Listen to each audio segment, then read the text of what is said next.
qui ne s'est jamais un peu battu avec son code d'interface utilisateur? On a tous connu ça, hein, se sentir coincé dans des frameworks super rigides. Eh bien, aujourd'hui, on va faire une pause. Pas une seule ligne de code, promis. Non, ce qu'on va faire, c'est explorer la philosophie qui se cache derrière Windows Presentation Foundation. On va plonger dans les idées fondamentales qui en font un outil aussi puissant pour créer des expériences utilisateurs vraiment exceptionnelles.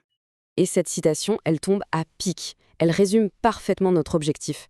Parce que comprendre le pourquoi derrière WPF, c'est un peu comme apprendre la grammaire d'une langue avant de se lancer dans l'écriture d'un roman. C'est ce qui fait toute la différence, ce qui permet de passer de simple utilisateur à véritable architecte d'applications. Des applications solides et élégantes.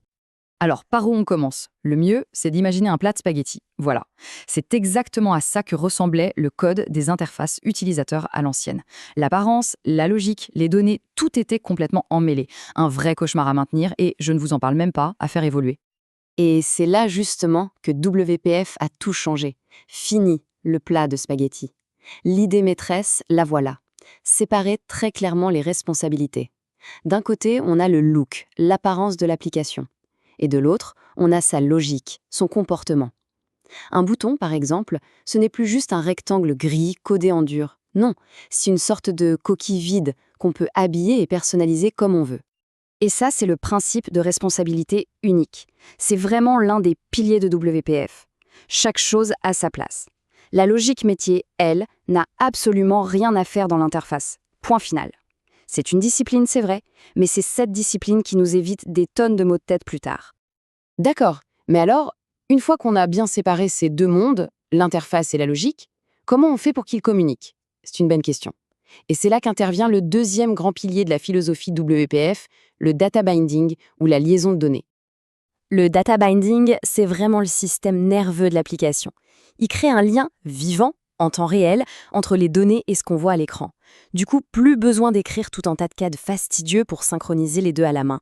Quand la donnée change, l'interface le sait, instantanément. C'est presque de la magie. Et le plus fou, c'est que tout ça, ça tient en une toute petite ligne de code en XAML. Regardez, juste ça.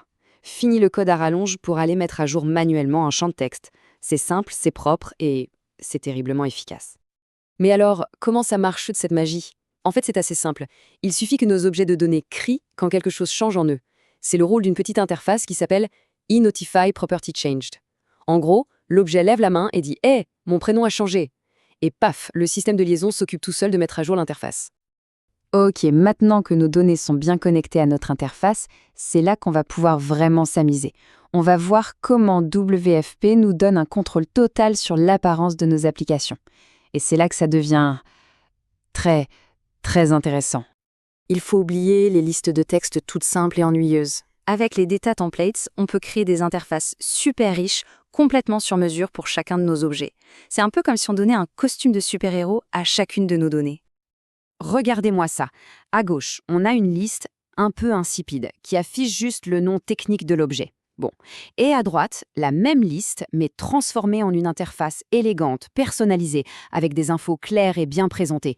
Et tout ça, on l'a fait juste en changeant le costume des données. On n'a pas touché à une seule ligne de code du contrôle lui-même. C'est ça la puissance du templating. Et attendez, ce n'est pas tout, on peut aller encore plus loin. Avec un control template, on peut carrément redéfinir la structure même d'un contrôle, transformer un bouton carré en étoile si on veut. Le data template, on l'a vu, il habille les données qui sont à l'intérieur du contrôle.